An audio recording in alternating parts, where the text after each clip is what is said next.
Selamat datang di channel Roman Kehidupan, channel yang menceritakan novel dengan judul Kaya Dalam Semalam. Jangan lupa like, komen, dan subscribe. Selamat mendengarkan.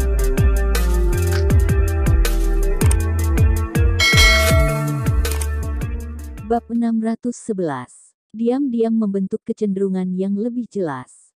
Long Yan sedang berpikir. Dia tidak tahu apakah kata-kata yang Zhang Wo itu asli atau bukan. Jelas ada kesan ambiguitas di dalam nada bicara yang Zhang Wo dan ada kesan konyol yang melintas saat yang Zhang Wo menatapnya. Long Yan tahu di dalam hatinya bahwa jika dia mengangguk, yang Zhang Wo akan menjadi lebih tidak bermoral padanya ke depannya. Ini adalah keakraban secara diam-diam dan juga sejenis kesepakatan. Hanya saja waktu sudah tidak mengizinkannya lagi untuk berpikir terlalu banyak.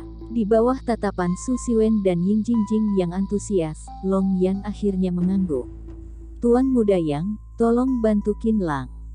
"Bantu bosku." Tiba-tiba, cahaya dingin yang tidak mudah ditemukan melintas di mata yang Zhang Wo. Ketika di luar sedang terjadi keributan, Qin Lang sedang beristirahat di dalam ruang interogasi. Setelah dia dikirim ke sini tadi malam, dia dibiarkan di sana.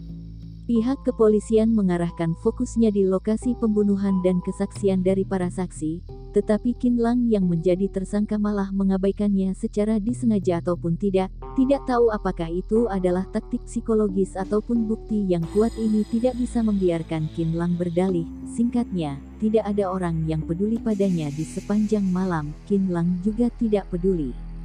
Dia tidur dengan nyenyak dan kemudian mulai mempertimbangkan segalanya, ketika dia sekali lagi mengkonfirmasi bahwa Meng Mingming berinisiatif untuk mencari mati, bukan dirinya sendiri yang melepaskannya.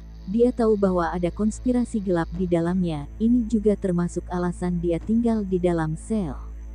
Jika dia ingin melarikan diri, 10 penjara bahkan juga tidak bisa mengurungnya. Namun, jika dia melarikan diri dari penjara sekarang, takutnya dia tidak akan dapat melakukan apapun ke depannya, seperti persekutuan bela diri dan klinik. Dia mencoba untuk mengingat seluk-beluk dari masalah ini. Pada akhirnya, Qin Lang menilai bahwa sejak dirinya sendiri mengambil alih balai pengobatan Ben Chao, sudah ada orang yang telah membuat jebakan buntu itu untuknya. Meng Mingming membawa dendam lama dan sering memprovokasi balai pengobatan Ben Chao. Tujuannya adalah merangsang Qin Lang sampai kehilangan kesadarannya. Kemudian Qin Lang akan mendatanginya untuk memperhitungkannya dengannya. Kemudian, dia mati dan merugikan Qin Lang. Dapat dibayangkan bahwa Meng Mingming pastinya ada penyakit apapun di dalamnya. Jika tidak, dia juga tidak akan menggunakan metode yang paling ekstrim ini untuk melemparkan kesalahan kepada Qin Lang. Dapat dikatakan bahwa kematian Meng Mingming sudah tak terelakkan lagi, sehingga dia mencari seseorang untuk menanggung kematiannya. Qin Lang tidak mengerti.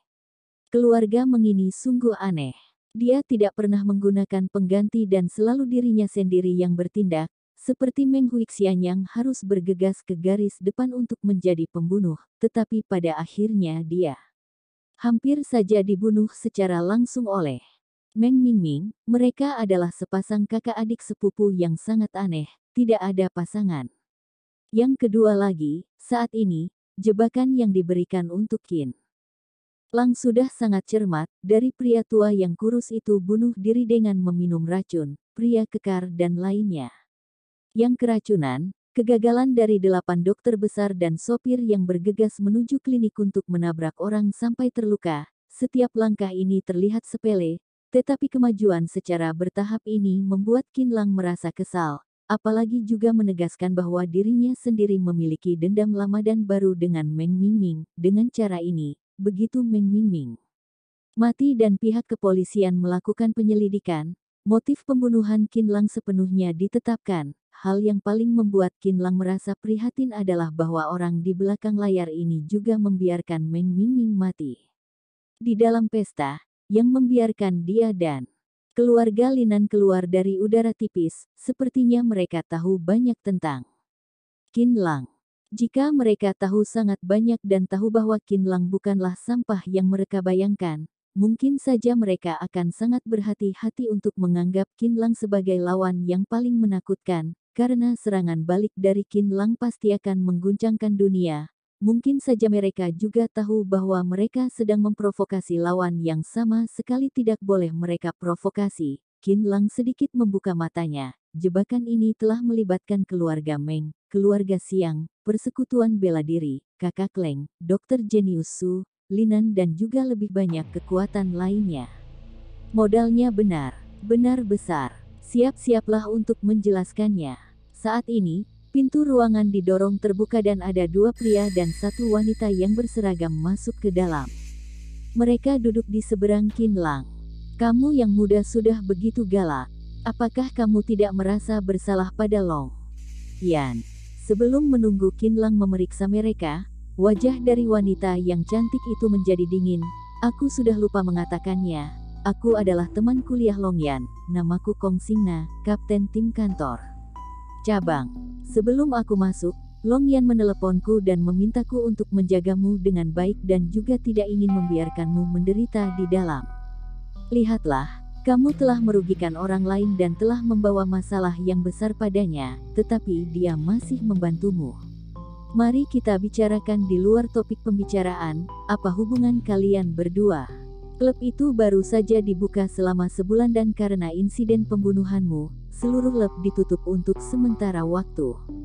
Oleh karena itu, jika kamu masih memiliki hati nurani, berilah kami sebuah penjelasan yang jujur. Wanita itu menatap Qin Lang dengan sikap yang merendahkan, ungkapkanlah semua kejahatanmu. Teman kuliah Long Yan. Qin Lang melirik Kong Xingna dan kemudian dia tersenyum tipis.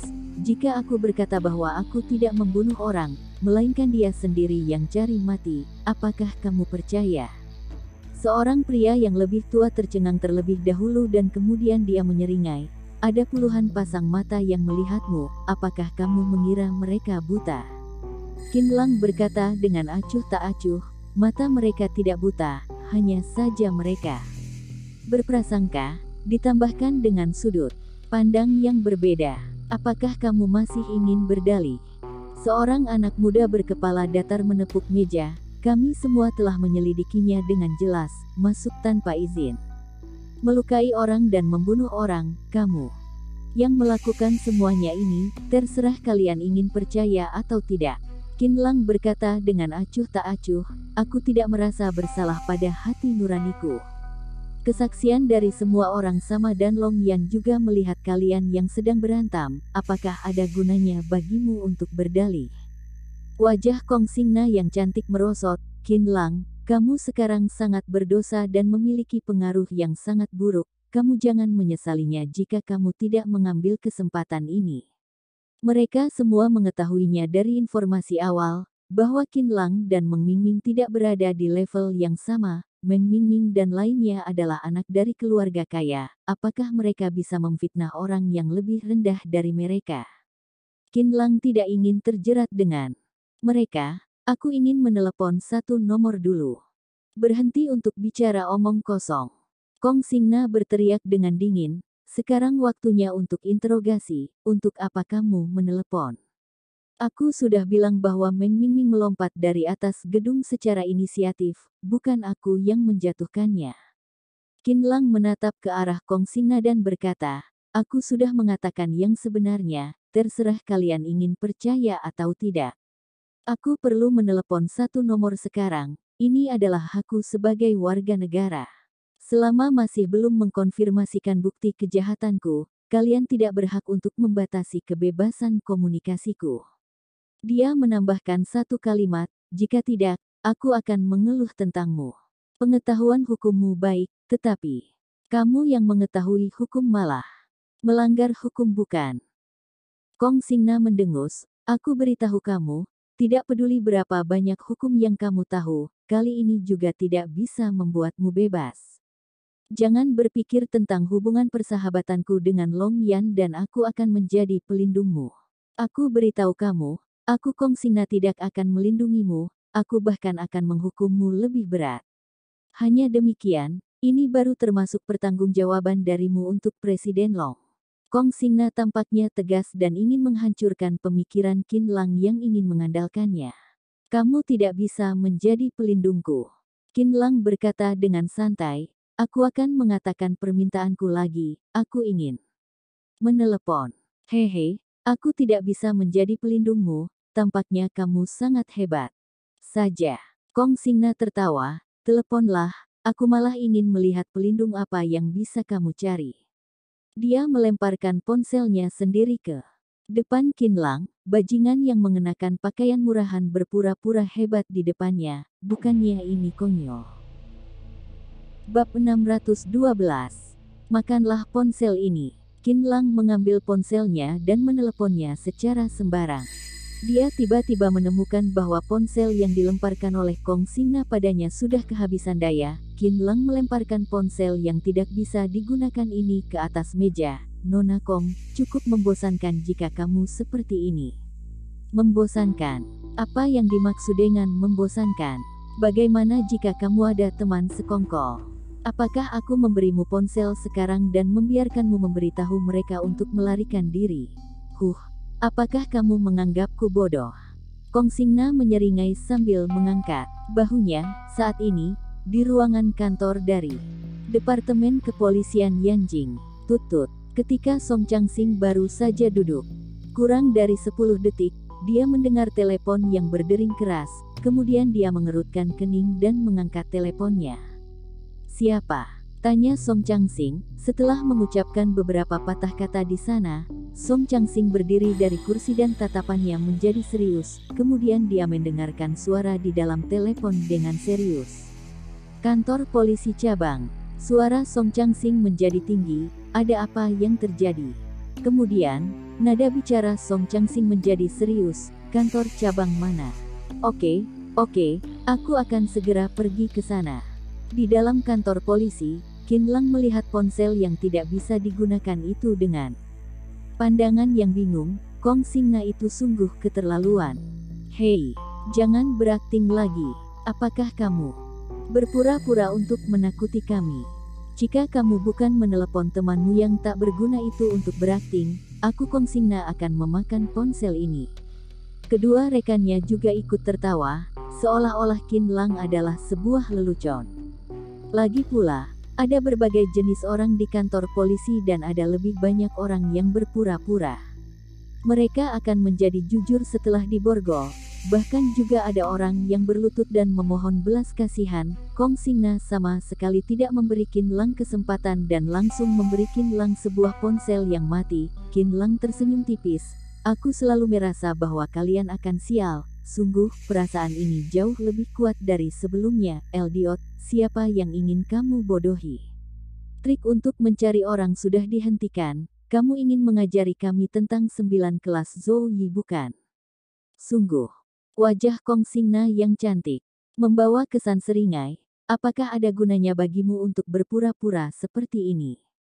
Aku benar-benar tidak mengerti mengapa Long Yan bisa membela orang yang sepertimu. Jika aku adalah dia, aku sudah meminta sampah yang berpura-pura sepertimu untuk pergi sejauh mungkin. Kedua rekannya juga menggelengkan kepalanya. Mereka merasa bahwa Qin Lang yang berpura-pura terlihat sungguh memalukan. Tak terduga bahwa Qin Lang tidak merasa canggung, melainkan dia tertawa. Bagaimanapun, Qin Lang bisa keluar dari sini, sehingga dia sama sekali tidak merasa cemas. Sudahlah, tidak masalah jika kamu tidak mengakui kejahatanmu, kami punya waktu untuk terus bersamamu. Kong Xingna menyimpan barang-barangnya dan berkata, kami akan pergi makan sarapan dulu, setelah makan, kami akan kembali. Untuk mencarimu lagi, diam di sana sambil introspeksi diri. Atau tidak tunggulah sosok tokoh besar manakah yang akan datang untuk menyelamatkanmu. Dia percaya bahwa jika Qin Lang terus menderita, Qin Lang akan menjadi jujur. Qin Lang tidak peduli dan memejamkan matanya lagi. Sungguh tak berguna, dia pikir siapakah dia, benar-benar tidak akan menyerah jika tidak kalah. Kong Xingna menyeringai dan kemudian dia pergi bersama rekannya. Tepat ketika mereka berjalan ke pintu keluar aula, beberapa mobil Audi hitam melaju kemari. Dari nomor platnya, Itu adalah pemimpin tertinggi di kantor polisi. Kemudian, pintu mobil dibuka. Kong, Singna dan lainnya melihat bahwa kepala Birodi dan lainnya menunggu seorang pria paruh baya. Mereka berjalan menuju tangga, ekspresi di wajah Kong Singna dan lainnya sedikit berubah, kemudian mereka buru untuk menyambutnya. Selamat pagi, Kepala Birodi, mengapa Anda datang ke sini? Jangan panggil aku Kepala Birodi, aku sudah pensiun hari ini. Kepala Birodi sedikit memiringkan tangannya ke pria paruh baya di sampingnya. Ini adalah bos di atas kalian, Tuan Song Changsing, Kepala Biro Song. Kong Singna dan lainnya sedikit terkejut. Kepala Biro Song, mengapa dia tampaknya sedikit akrab? Song Changsing juga tidak berbicara omong kosong, kemudian dia bertanya, apakah kalian telah menangkap seseorang yang bernama Qin Lang? Di manakah dia? Aku ingin bertemu dengannya segera. Song Changsing berbicara sambil berjalan masuk ke dalam aula. Qin Lang, Kong Singna dan lainnya tercengang sesaat dan keringat mengalir dari dahi mereka. Mereka semua ingat dengan prediksi Qin Lang tadinya. Mereka tidak menyangka bahwa akan muncul adegan yang seperti ini. Saudara Qin, kamu sudah terlibat dalam masalah besar. Mendekati jam 10 pagi, pintu ruangan terbuka lagi dan Song Changsing yang berseragam berjalan masuk ke dalam. Dia tampaknya sangat baik dan perhatian. Setelah mematikan semua peralatan, dia berkata dengan tak berdaya, aku adalah Kepala Biro Song Changsing, aku tahu denganmu, Saudara Qin. Kamu sedikit impulsif kali ini. Song Changsing menuangkan secangkir teh hangat untuk Qin Lang, tetapi aku juga mengerti dan mendengar bahwa kamu sedang marah dengan seseorang, sehingga kamu menjadi tidak sabar. Qin Lang membuka matanya, lalu dia mengambil secangkir teh dan menyesapnya untuk menghangatkan tubuhnya. Kepala Biro Song, apakah kamu mengenaliku? Sepertinya kita belum pernah bertemu satu sama lain, bukan? Aku bisa melihat bahwa kamu sangat baik padaku. Hehe, saudaraku, jangan peduli lagi tentang hal ini. Singkatnya bahwa aku mengenalimu. Song Changsing sangat lembut dan membawa kesan yang akrab, seolah-olah dia adalah teman yang sudah bertahun-tahun tidak ditemui oleh Qin Lang. Qin Lang juga tidak ingin menanyakannya lagi. Perasaannya memberitahunya bahwa Kepala Biro Song bukanlah orang jahat. Kemudian dia berkata, apakah kamu percaya jika aku berkata bahwa aku tidak membunuh orang, melainkan Meng Mingming yang melompat ke bawah sendiri? Song Changsing menjadi tercengang, melompat ke bawah sendiri. Qin Lang mengangguk, benar, dia menggunakan nyawanya untuk mengatur jebakan ini. Aku memang menginginkan nyawanya, tetapi dia telah bunuh diri sendiri. Oleh karena itu, hal ini benar-benar tidak ada hubungannya denganku. Bukan aku yang melakukannya, tetapi aku juga tidak bisa untuk tidak mengakuinya, bukan? Qin Lang menghadapi Song Changsing dengan tulus, menggunakan nyawanya untuk mengatur jebakan. Song Changsing adalah orang yang pintar dan kemudian kilatan cahaya segera melintas di matanya. Sepertinya konspirasi ini sedikit dalam. Jika tidak dalam, bagaimana bisa aku terjebak di dalamnya? Qin Lang tertawa, Meng Mingming bukanlah orang biasa, dia malah akan bunuh diri dan aku sama sekali tidak pernah memikirkannya. Lia, aku tahu tentang keluarga Meng. Song Changsing menyipitkan matanya dengan konyol, tetapi aku Song Changsing terkenal dengan tidak peduli pada orang dan lebih suka membandingkan orang. Dari kata-katanya, dia tidak akan takut dengan kekuatan dari siapapun. Song Changsing duduk di depan Qin Lang. Aku sudah memahaminya secara sekilas di sepanjang jalan dan menerima sebuah informasi bahwa Yang Zhangguo, tuan muda dari keluarga yang membantumu untuk menyingkirkan kejahatanmu. Yang Zhangguo adalah tuan muda yang terkenal di kota Yanjing. Meng Mingming jauh lebih rendah darinya. Apakah kamu kenal dengan Yang Zhangguo atau keluarga Yang? Yang Zhangguo membujuk puluhan saksi untuk mengubah pengakuan mereka dan berkata bahwa Meng Mingming jatuh dari tanganmu secara tidak disengaja. Dengan cara ini, kamu yang membunuh orang secara disengaja dan memprovokasi pengaruh buruk dari hukum akan berubah menjadi kesalahan yang tidak disengaja dan hukumanmu akan tiba-tiba berkurang. Dia juga meminta Long Yan bekerja sama untuk menyelamatkanmu. Song Changsing menambahkan satu kalimat, Long Yan juga menyetujuinya. Membantuku untuk menyingkirkan kejahatan. Yang Zhengwo. Siapakah dia?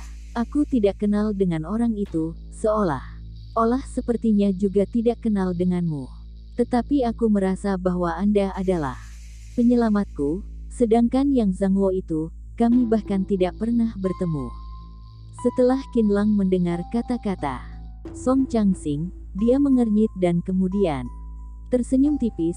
Yang Zhengwo itu ingin mengerjaiku mati-matian. Menurut analisisku, tujuan dia yang melakukan ini adalah untuk mendapatkan kesan yang baik dari Long Yan. Aku rasa bahwa tuan muda yang itu ingin memanfaatkan aku untuk membiarkan Long Yan mengingat pada kebaikannya. Bab 613.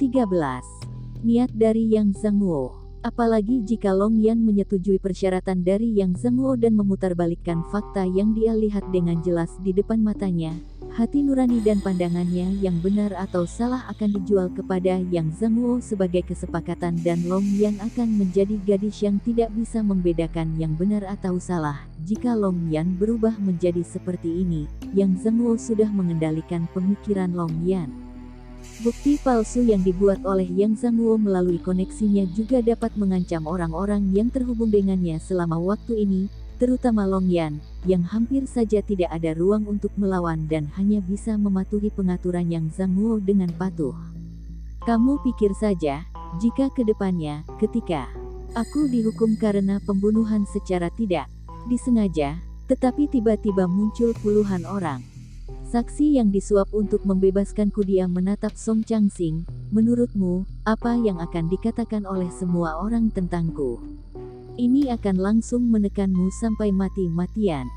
Senyuman Song Changsing langsung menghilang dalam waktu sekejap, kemudian dia duduk dengan tegak dan berkata, opini publik menjadi heboh dan kekuatan dari pemerintah akan mengalami kerusakan, sedangkan kamu juga akan menjadi penjahat besar.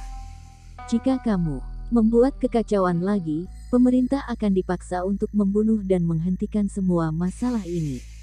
Bajingan, perhitungan ini benar-benar bahaya. Biasanya aku melihat tuan muda dari keluarga yang itu sangat berbakat dan terkadang selalu menggertak yang lemah, tetapi aku tidak menyangka bahwa pemikirannya begitu kejam. Jika Song Changsing benar-benar berbahaya seperti yang dikatakan oleh Qin Lang, maka Song Changsing harus bersikap waspada terhadap Yang Zhengwo ke depannya, agar dia tahu bagaimana dia mati. Benar, saksi palsu itu tidak hanya tidak akan membebaskanku, tetapi juga akan menjadi pisau untuk membunuhku. Qin Lang mengangguk, bahkan jika Yang Zhengwo tidak membunuhku untuk sesaat, dia juga akan melampaui kepalaku dengan bantuan ini. Oleh karena itu, kamu harus menegakkan hukum tanpa memihak dan jangan biarkan mereka mengubah pengakuan mereka. Pada saat yang bersamaan, dia berbisik di dalam hatinya, Long Yan, kamu masih tidak tahu bahwa dunia ini jahat. Tenang saja, aku akan memantau kasus ini dan tidak akan membiarkan siapapun ikut campur tangan. Song Changsing mengangguk, lalu dia bangkit dan berjalan di sekitar ruangan. Tetapi menurut apa yang terlihat di permukaan, bukti manusia dan material juga sangat merugikanmu. Kecuali bahwa tidak ada orang yang melihat bahwa Meng Mingming berinisiatif untuk jatuh dari atas gedung, ataupun tidak ada yang bisa dilihat dari inspeksi di tempat. Kami telah menemukan jejak kaki Meng Mingming di jendela, tetapi itu tidak dapat membuktikan apakah dia tidak sengaja menyentuhnya atau berinisiatif untuk jatuh ke bawah. Sedikit sulit bagimu untuk lepas dari kejahatan ini. Dia tahu bahwa Qin Lang punya banyak cara untuk pergi, identitas utusan pertama saja sudah cukup bagi Qin Lang untuk menekan banyak hal, tetapi itu akan menakdirkannya untuk ternoda seumur hidup. Qin Lang juga pasti akan menolak untuk menjalani sisa hidupnya sambil membawa nama si pembunuh. Bukti di tempat kejadian sangat sulit untuk membebaskanku. Ekspresi di wajah Qin Lang sama sekali tidak memiliki sedikit pun serius. Dia jelas sudah memiliki cara untuk menyelesaikan kesulitannya, tetapi kita bisa membuka celah. Dari tubuh Meng Mingming, Song Changsing menyipitkan matanya. Meng Mingming. Qin Lang mengangguk, lalu dia meminta Song Changsing berjalan kemari dan berbisik padanya, Song Changsing awalnya kebingungan, tetapi matanya segera berangsur-angsur berbinar dan akhirnya dia menunjukkan kepercayaan dirinya, siapa yang memulai masalah ini, dialah yang harus mengakhirinya. Benar, ini adalah sebuah terobosan. Song Changsing mengacungkan jempolnya pada Qin Lang, lalu dia bangkit dan berjalan ke arah pintu. Aku akan meminta orang untuk mengaturnya. Bang, begitu Song Changsing baru saja berjalan, pintu ruangan didorong terbuka dengan keras. Kemudian, ada 7 atau 8 orang yang masuk bersama seorang pria yang memiliki wajah bentuk persegi. Kong Xingna juga ada di dalamnya. Qin Lang mendongak dan melihatnya, orang yang memiliki wajah bentuk persegi itu hampir berusia 50 tahun. Sosok tubuhnya tinggi dan besar, terutama kedua matanya yang terlihat agung dan menunjukkan sikap atasan yang berwibawa. Dia memiliki penampilan yang hampir mirip dengan Song Changsing. Karena keberadaannya, suasana di seluruh ruangan menjadi penuh tertekan, yang membuat orang sulit untuk bernafas. Kong Xingna dan lainnya benar-benar terdiam. Song Changsing tercengang sesaat, kemudian dia tanpa sadar berteriak, "Kakak, mengapa kamu datang ke sini?" Kemudian, dia mengernyit dan berkata, "Qin Lang, ini adalah kakakku, Song Changwei. Aku tahu bahwa kamu sembarang, bisakah aku tidak datang?" Song Changwei menegur Song Changsing, "Kamu sudah dewasa dan seharusnya tahu apa yang harus dilakukan dan apa yang tidak harus dilakukan. Apakah kamu bodoh? Apakah kamu pikir bahwa di sini adalah rumah kita, yang mengizinkanmu menekuk hukum untuk kepentingan pribadi?" Song Changsing buru-buru menjelaskan, "Kakak, aku tidak ada." "Diam. Kamu sudah datang begitu pagi-pagi sekali, apakah kamu masih mengatakan tidak ada?" Setelah Song Changwei menegur Song Changsing, dia berjalan ke depan Qin Lang sambil memunggungi tangannya dan mendengus, "Apakah kamu adalah Qin Lang? Jika ada masalah, ikuti prosedur untuk menyelesaikannya. Untuk apa kamu mencari adikku datang? Aku beritahu kamu untuk terakhir kalinya, kami bersaudara bukanlah bawahanmu, kamu harus menyelesaikan masalahmu sendiri. Jangan merugikan dirimu sendiri dan juga orang lain. Siapakah kamu? Mengapa kamu mengajariku?" Qin Lang merasa sedikit konyol, "Aku adalah wakil kepala Biro Departemen Medis. Aku tidak berhak untuk menahanmu, tetapi aku berhak untuk mendidikmu, karena kamu adalah seorang dokter. Pada saat yang bersamaan, aku juga lebih berhak untuk mendidik adikku. Kamu sedang menarik adikku untuk ikut terlibat dalam masalahmu, bagaimana bisa? Kamu kenal dengan adikku, benar-benar mementingkan kepentingan sendiri," kata Song Changwei dengan marah. Seorang dokter yang terlibat dalam kasus pembunuhan malah tidak mengakuinya dengan jujur, melainkan pergi ke jalan belakang dan melibatkan Song Changsing ke dalamnya. Song Changwei sangat meremehkannya. "Kakak, bukan saudara Qin yang melibatkanku ke dalamnya, aku sendiri yang menerima masalah ini. Ini adalah tugasku dan seharusnya aku mencari tahu kebenarannya dan tidak menyalahkan orang baik," kata Song Changsing. "Bah, aku tidak akan pernah mengizinkan tren yang tidak sehat itu terus menyebar." Song Changwei mencibir. Qin Lang berkata secara samar-samar, "Tuan Changwei, kamu sudah salah paham, aku tidak melewati jalan belakang. Apakah kamu masih berdalih?" Wajah Song Changwei menjadi dingin ketika dia melihat Qin Lang. Orang ini ingin menyanjung keluarganya, benar-benar sangat berani. Jika Song Changsing tidak ikut terlibat, Song Changwei ingin menekan Qin Lang dan menginterogasinya bahwa berapa banyak orang yang ikut terlibat dalam masalah ini. Qin Lang menyingsingkan kedua tangannya. "Aku tidak berdalih, aku meminta Kepala Biro Song datang untuk menegakkan hukum tanpa memihak dan tidak membiarkan orang lain untuk membenarkanku dengan sesuka hatinya. Sial, sungguh tidak masuk akal." Song Changwei mencibir dan tidak membahas tentang detailnya. Dia hanya menganggap Qin Lang yang sedang mencari sensasi. "Selain Changsing, siapa lagi yang akan membebaskanmu? Kamu yang memintanya untuk datang kemari, bukannya ingin memintanya untuk melindungimu.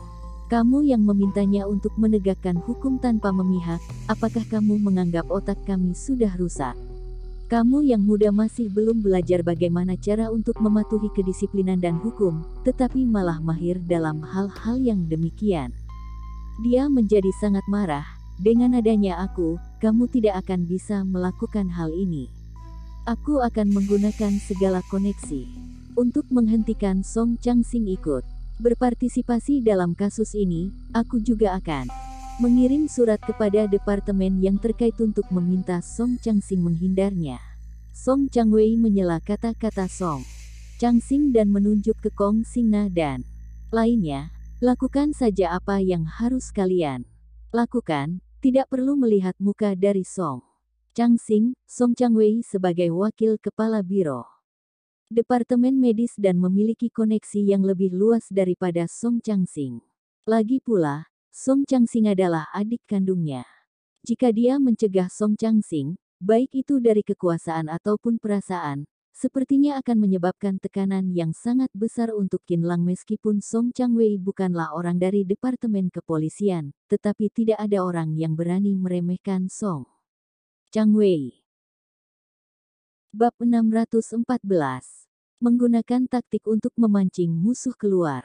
Kemunculan Song Chang-wei membuat Song Chang-sing sedikit tersulit, tetapi Song Chang-sing jelas tidak setuju dengan pernyataan kakaknya.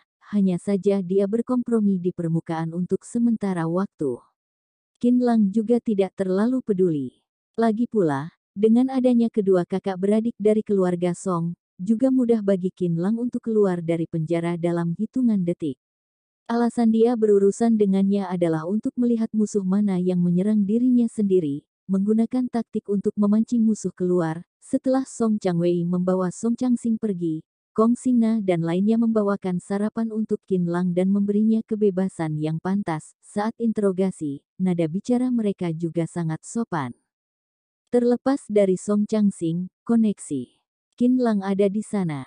Mereka tidak berani menyinggungnya secara sembarang, agar mereka tidak ikut terlibat ke dalamnya. Qin Lang juga tidak menentangnya kali ini. Dia menceritakan kronologinya dengan sangat serius, termasuk Meng Mingming yang berinisiatif untuk lompat dari atas gedung. Meskipun Kong Sing-na dan lainnya menganggapnya konyol, tetapi mereka juga tidak pergi kali ini. Mereka merekam seluruh kronologinya ke dalam komputer secara detail. Pada saat yang bersamaan, di arena berkuda Cilecuan di kota Yanjing, Yang Zhangwo sedang berkuda dan diikuti oleh Meng Lili yang berdandan di sampingnya. Postur tubuh wanita yang heroik dan kedua kakinya yang ramping ini membawa dampak yang langsung kepada orang. Setelah berkuda beberapa puluh meter, Yang Zhangwo berkata, "Apakah ayahmu yang mencari Song Chang-wei?" "Seharusnya begitu, wakil kepala biro Song adalah bawahan ayahku, juga wajar baginya untuk mengendalikan adiknya." Meng Lili tertawa. Setelah dia mendengarnya, dia membawa orang bergegas ke sana untuk menghentikannya. "Aku baru saja menerima kabar bahwa Song Chang-sing tidak bisa ikut campur tangan dalam kasus Qin Lang. Tanpa adanya bantuan Song Chang-sing, akan sulit bagi Qin Lang untuk keluar." Bibirnya yang merah terbuka ringan. "Metode pembunuhan disamarkan sebagai kematian alami. Dasar kalian pria." Nada bicara Yang Zhangwo acuh tak acuh. "Seharusnya kalian tidak membiarkan Song Chang-wei ikut terlibat ke dalam." Meng Lili tercengang sejenak. Jika tidak membiarkannya ikut terlibat ke dalam, Song Chang-sing akan membiarkan Qin Lang keluar. Bagaimanapun, identitas dan kemampuannya juga tidak sulit untuk melindungi Qin Lang. Yang Zhangwo sedikit menyipitkan matanya. "Jika dibandingkan dengan Qin Lang yang duduk di dalam penjara, aku lebih ingin menghancurkannya. Aku tidak khawatir jika Song Chang-sing menekuk hukum untuk kepentingan pribadi. Selama dia melanggar peraturan untuk melindungi Qin Lang, aku dapat menggenggam pegangannya dan menyeretnya ikut terlibat ke dalam ini. Kali ini, aku tidak hanya ingin membiarkan Qin Lang jatuh sial, tetapi juga ingin membiarkan Song Chang-sing ikut sial." Dia menunjukkan sedikit kasihannya. Sekarang Song Chang-sing tidak ikut terlibat ke dalam lagi dan efeknya sudah sangat berkurang. Meng Lili menunduk sambil berpikir dan kemudian mengangguk. "Sepertinya kamu terlalu tergesa-gesa.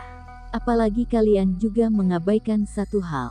Yang Zhangwo menatap pegunungan yang tidak jauh darinya di dalam angin dingin. Song Changwei dapat memperoleh pijakan kakinya di Yanjing. Selain kemampuan dan latar belakangnya, juga ada gayanya yang tidak takut bahaya, baik di dalam ataupun di luar. Dia belum tentu boneka yang bisa diatur oleh keluarga Meng, melainkan dia adalah pejabat yang memiliki kepribadian yang independen. Jika kalian membiarkannya ikut terlibat ke dalam, dia akan menjadi sebuah pedang yang bermata dua. Itu tidak hanya menekan Song Changxing dan lainnya saja, tetapi juga sulit bagi kita untuk membuat gerakan kecil di dalamnya sepenuhnya. Dia akan terus melihat kasus Qin Lang sepanjang waktu dan semuanya hanya bisa dilakukan secara legal dan prosedurnya tidak diizinkan untuk mentolerir sedikit noda pun.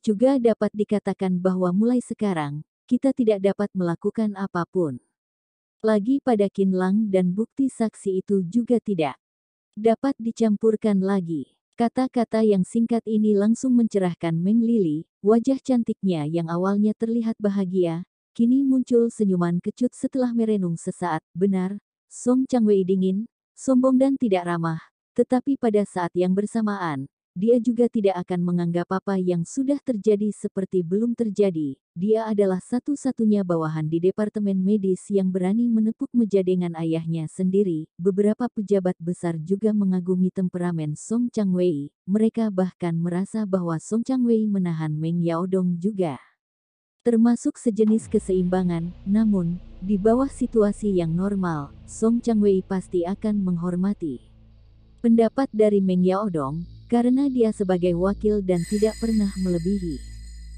wewenangnya. Dia juga menghormati kepala biro. Sejak tubuh Meng Lili kembali pulih, seluruh tubuhnya secara bertahap mendapat kembali vitalitasnya. Wajahnya mulai sedikit berisik, yang harus kurus akan kurus dan yang harus gemuk akan gemuk. Tampaknya sangat cantik. Kematian Meng Mingming juga tidak terlalu mengejutkan Meng Lili, karena hanya dia yang tahu banyak tentang privasi Meng Mingming. Hanya saja dia masih merasa sangat sedih di dalam hatinya. Meng Mingming adalah adiknya sendiri, apalagi juga memiliki hubungan yang besar dengan Qin Lang. Di dalam hati Meng Lili, Qin Lang bukanlah orang biasa, tetapi tersembunyi di lubuk hatinya yang terdalam, mereka sekarang adalah musuh yang tak tergoyahkan. Meng Lili mencoba untuk bertanya, apa yang harus kulakukan selanjutnya? Apakah aku tidak melakukan apapun lagi? Yang Zhangwo berkata, jangan melakukan tindakan khusus terhadap Qin Lang.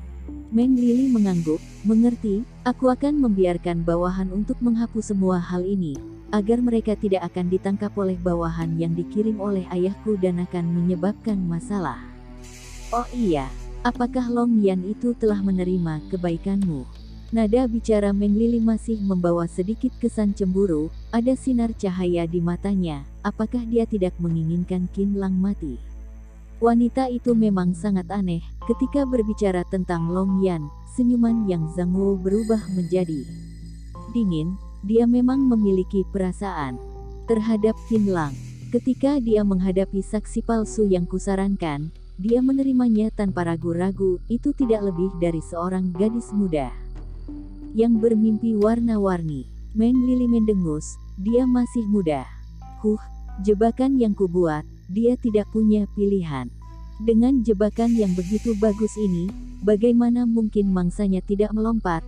Yang Zhangwo merasa sangat nyaman. Alis mata Meng Lili sedikit berkerut. Aku berharap akhirnya akan sangat menyedihkan dan akhirnya mati karena kesepian. Tidak, dia adalah putri dari Long Teng Dilinan. Dia adalah wanita yang cerdas. Jika tidak, dia juga tidak akan bisa masuk ke dalam mataku.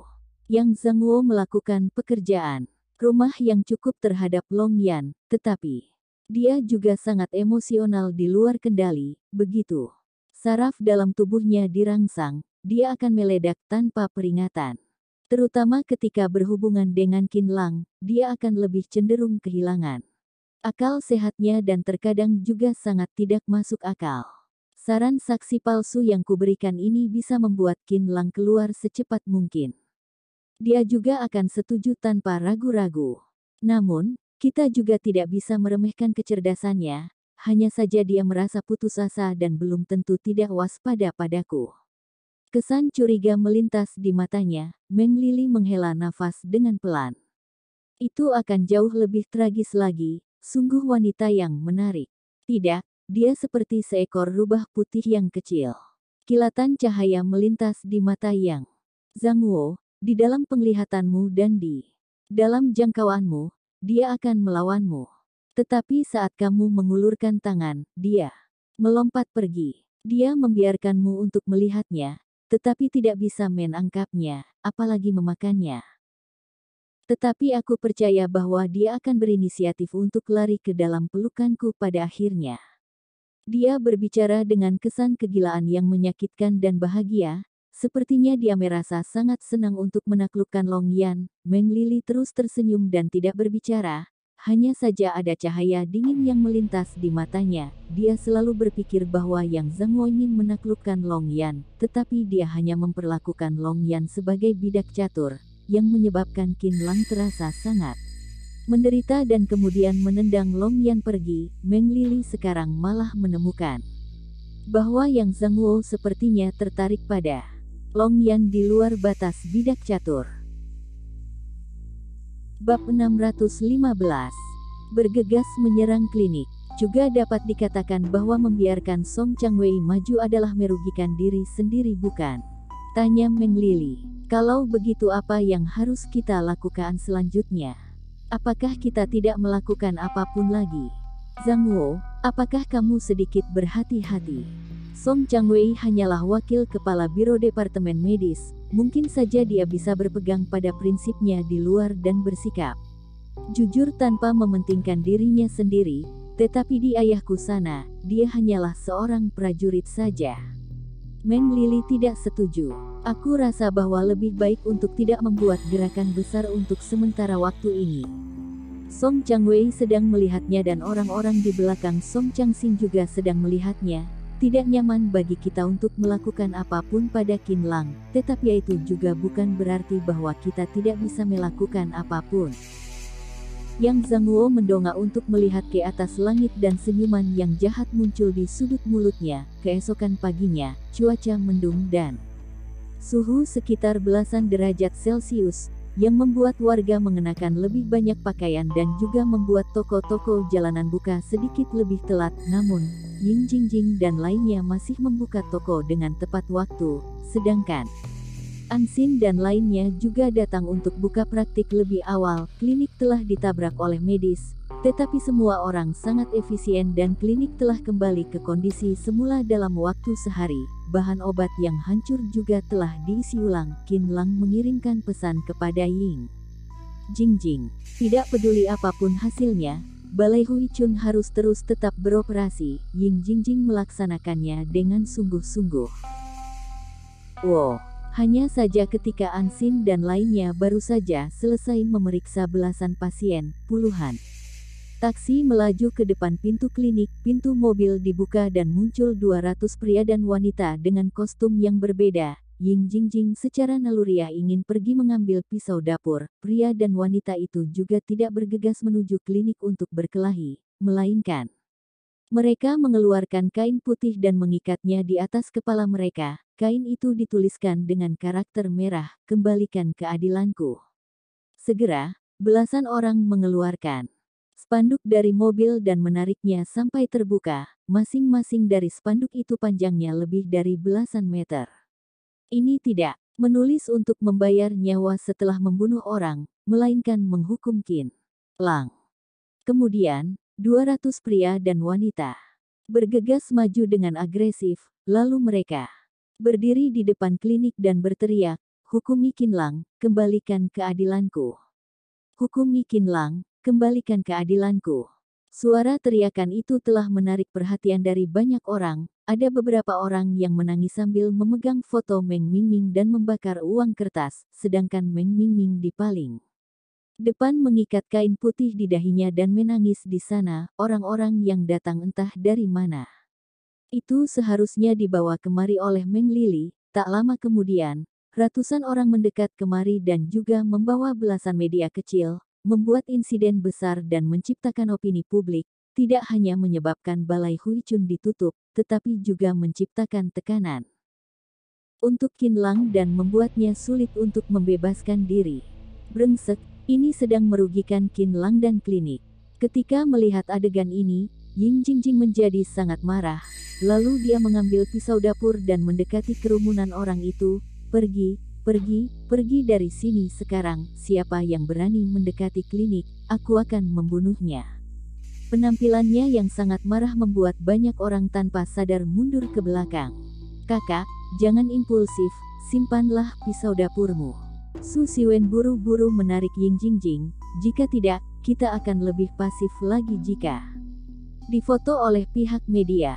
Apakah kamu pikir bahwa mereka tidak akan menumpahkan air kotor jika tidak memotretnya?